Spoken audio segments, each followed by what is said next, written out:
testament to the resilience of the human spirit and the capacity for reconciliation.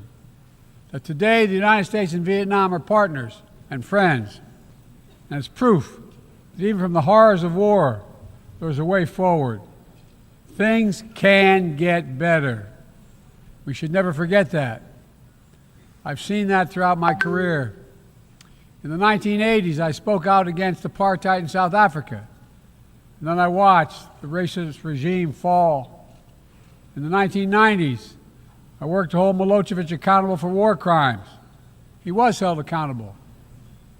At home, I wrote and passed the Violence Against Women Act to end the scourge of violence against women and girls, not only in America, but across the world, as many of you have as well. But we have so much more to do, especially against rape and sexual violence as weapons of war and terror. We were attacked on 9/11 by Al-Qaeda and Osama bin Laden. We brought him justice. Then I came to the presidency at another moment of crisis and uncertainty. I believed America had to look forward. New challenges, new threats, new opportunities were in front of us.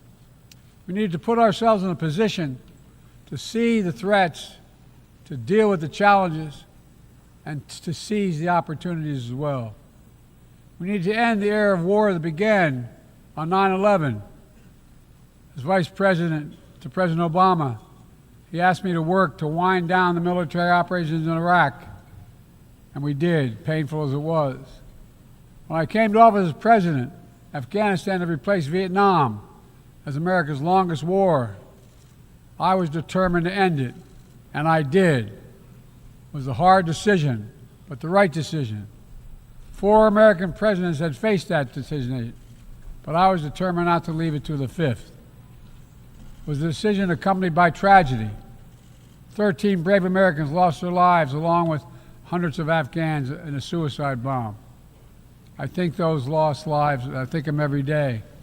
I think of all the 2,461 U.S. military deaths over a long 20 years of that war. 20,744 American servicemen wounded in action. I think of their service, their sacrifice, and their heroism. I know other countries lost their own men and women fighting alongside us. We honor their sacrifices as well. To face the future, I was also determined to rebuild my country's alliances and partnerships to a level not previously seen. We did just that, from traditional treaty alliances to new partnerships like the Quad with the United States, Japan, Australia, and India.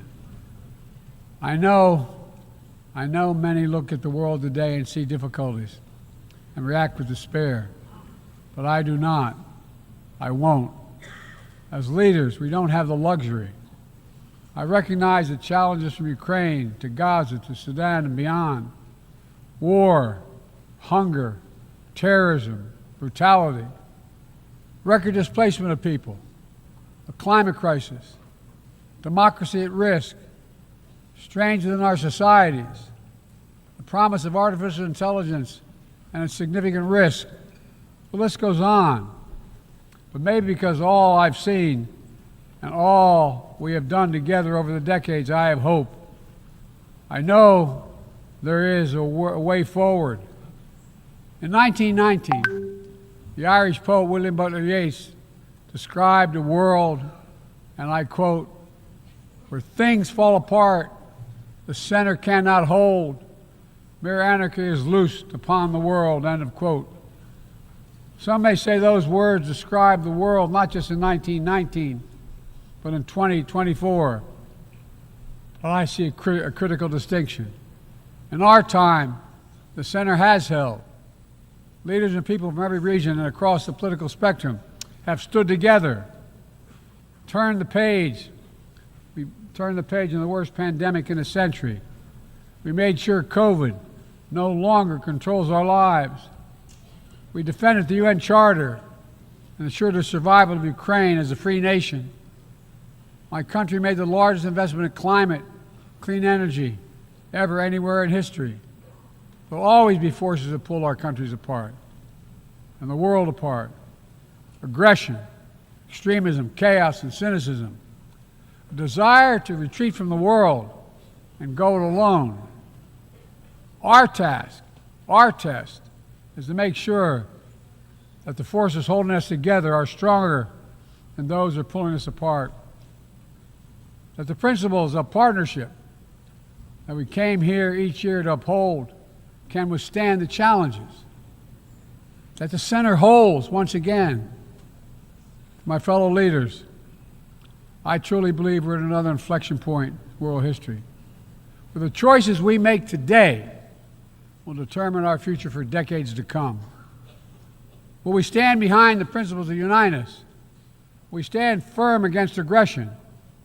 Will we end the conflicts that are raging today?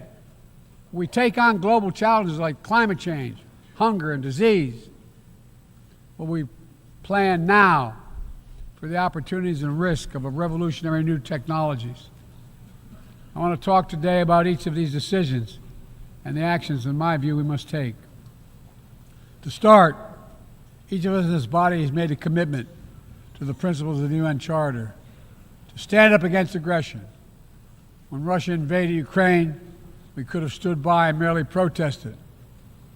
But Vice President Harris and I understood that that was an assault on everything this institution was supposed to stand for.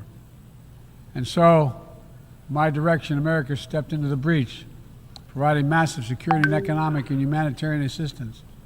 Our NATO allies and partners in 50-plus nations stood up as well.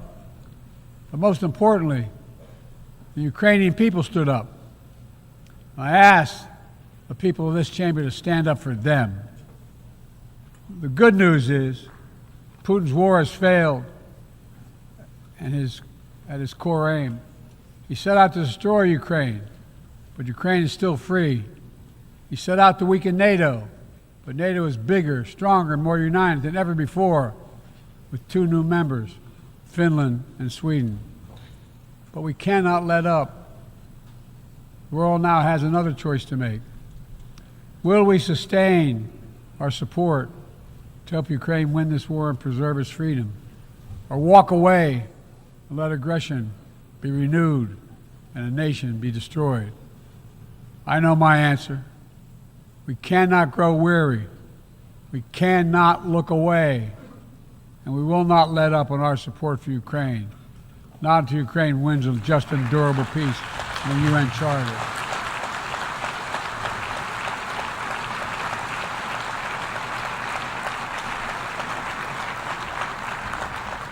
We also need to uphold our principles as we seek to responsibly manage the competition with China so it does not veer into conflict. We stand ready to cooperate on urgent challenges for the good of our people and the people everywhere. We recently resumed cooperation with China to stop the flow of deadly synthetic narcotics. I appreciate the collaboration. It matters for the people of my country and many others around the world. On matters of conviction, the United States is unabashed, pushing back against unfair economic competition, against military coercion of other nations in the South China Sea, and maintaining peace and stability across the Taiwan Straits, and protecting our most advanced technologies so they cannot be used against us or any of our partners. At the same time, we're going to continue to strengthen our network of alliances and partnerships across the Indo-Pacific. These partnerships are not against any nation. They're building blocks for a free, open, secure, and peaceful Indo-Pacific. We're also working to bring greater measure of peace and stability to the Middle East. The world must not flinch from the horrors of October 7th. Any country would have the right and responsibility to ensure that such an attack can never happen again. Thousands of armed Hamas terrorists invaded a sovereign state, slaughtering and massacring more than 1,200 people, including 46 Americans, in their homes and at a music festival. Despicable acts of sexual violence, 250 innocents taken hostage. I've met with the families of those hostages. I've grieved with them. They're going through hell. Innocent civilians in Gaza are also going through hell. Thousands and thousands killed, including aid workers. Too many families dislocated crowding into tents, facing a dire humanitarian situation. They did not ask for this war that Hamas started. I put forward with Qatar and Egypt a ceasefire and hostage deal. It's been endorsed by the UN Security Council. Now is the time for the parties to finalize its terms, bring the hostages home, and secure security for Israel and Gaza free of Hamas' grip, ease the suffering in Gaza, and end this war. On October 7th,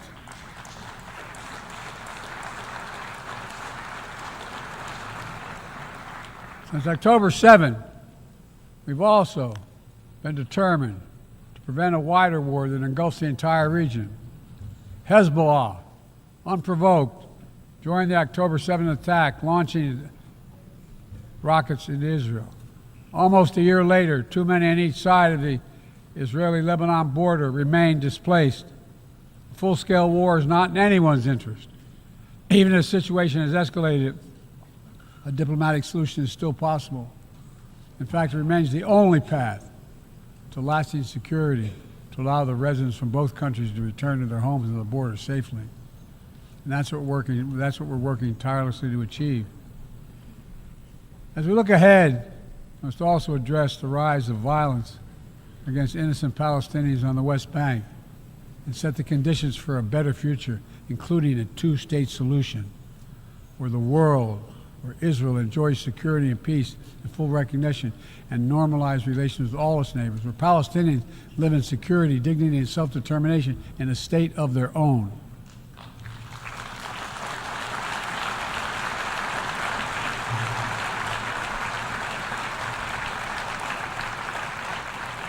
Progress toward peace will put us in a stronger position to deal with the ongoing threat posed by Iran. Together we must deny oxygen to its terrorist proxies, which have called for more October 7th and ensure that Iran will never, ever obtain a nuclear weapon. Gaza is not the only conflict that deserves our outrage. In Sudan, a bloody civil war unleashed one of the world's worst humanitarian crises. 8 million on the brink of famine. Hundreds of thousands already there. Atrocities in Darfur and elsewhere. The United States has led the world in providing humanitarian aid to Sudan. And with our partners, we've led diplomatic talks to try to silence the guns and avert a wider famine.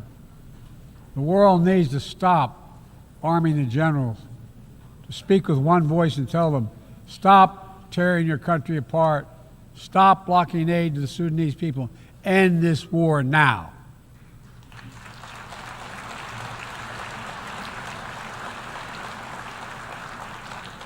But people need more than the absence of war. They need a chance to live in dignity. They need to be protected from the ravages of climate change, hunger, and disease. Our administration has invested over $150 billion to make progress and other sustainable development goals. It includes $20 billion for food security, over $50 billion for global health. We've mobilized billions more in private sector investment. We've taken the most ambitious climate action in history. We've moved to rejoin the Paris Agreement on day one. And today, my country is finally on track to cut emissions in half by 2030. On track to honor my pledge to quadruple climate financing to developing nations with $11 billion thus far this year. We've rejoined the World Health Organization, donating nearly 700 million doses of COVID vaccine to 117 countries. We must now move quickly to face Mpox outbreak in Africa. We're prepared to commit $500 million to help African countries prevent and respond to Mpox and to donate 1 million doses of Mpox vaccine now.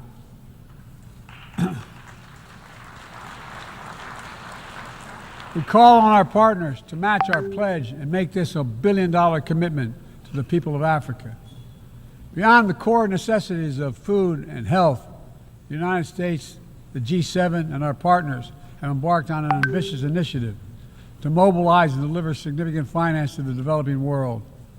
We're working to help countries build out their infrastructure, to clean energy transition, to the digital transformation, to lay new economic foundations for a prosperous future.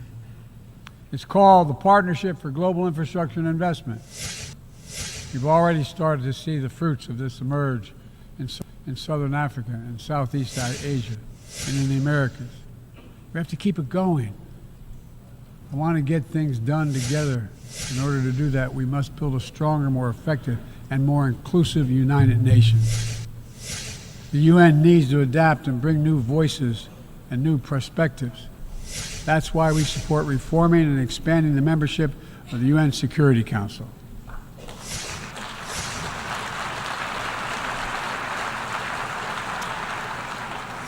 Our UN ambassador just laid out our detailed vision to reflect today's world, not yesterday. It's time the Security Council, like the UN itself, needs to go back to the job of making peace, of brokering deals to end wars and suffering.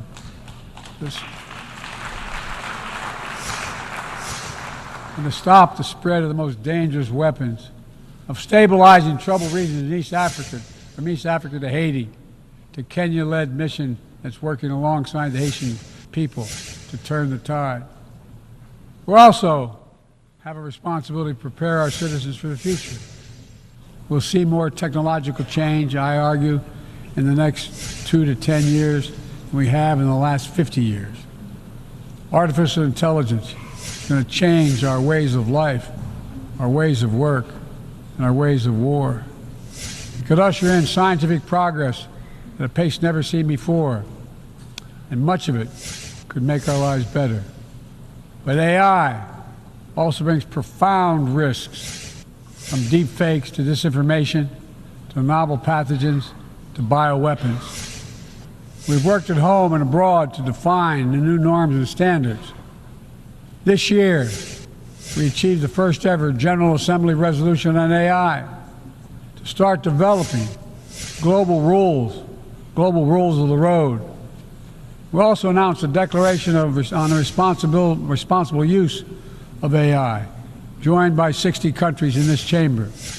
But let's be honest, this is just the tip of the iceberg, what we need to do to manage this new technology. Nothing is certain about how AI will evolve or how it will be deployed. No one knows all the answers. My fellow leaders, it's with humility I offer 2 questions.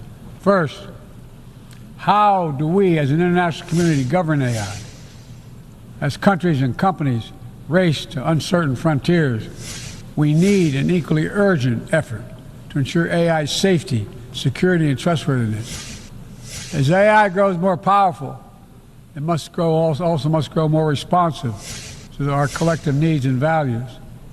Benefits of all must be shared equitably. It should be harnessed to narrow, not deepen digital divides. Second, will we ensure that AI supports rather than undermines the core principles that human life has value and all humans deserve dignity? We must make certain that the awesome capabilities of AI will be used to uplift and empower everyday people, not to give dictators more powerful shackles on the human spirit. In years ahead, there may well be no greater test of our leadership than how we deal with AI. Let me close with this. Even as we navigate so much change, one thing must not change. We must never forget who we're here to represent. We, the people. These are the first words of our Constitution, the very idea of America. They inspired the opening words of the UN Charter. I made the preservation of democracy the central cause of my presidency. This summer, I faced a decision whether to seek a second term as president. It was a difficult decision. Being president has been the honor of my life. There's so much more I want to get done. As much as I love the job, I love my country more. I decided after 50 years of public service, it's time for a new generation of leadership to take my nation forward. My fellow leaders, let us never forget Some things are more important than staying in power. It's your people.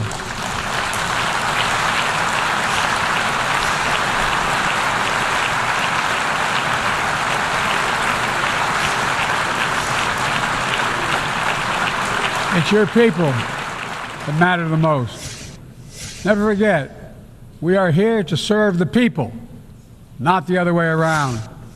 Because the future will be won by those who unleash the full potential of their people, to breathe free, to think freely, to innovate, to educate, to live and love openly without fear. That's the soul of democracy. It does not belong to any one country.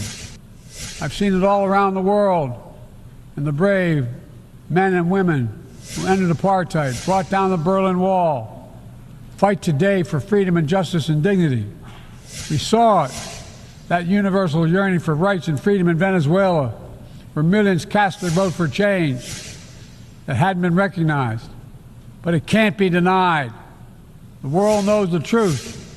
We saw it in Uganda, LGBT activists demanding safety and recognition of their common humanity. We see it in citizens across the world peacefully choosing their future. From Ghana to India to South Korea, nations representing 1/4 of humanity will hold elections this year alone.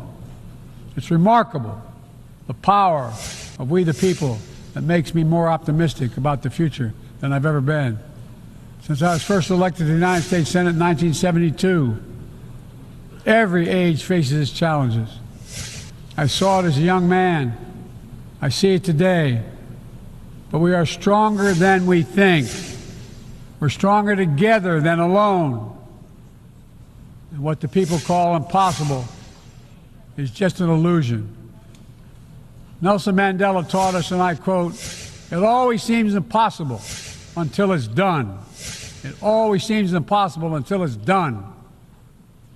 My fellow leaders, there's nothing that's beyond our capacity if we work together. Let's work together. God bless you all, and may God protect all those who seek peace. Thank you.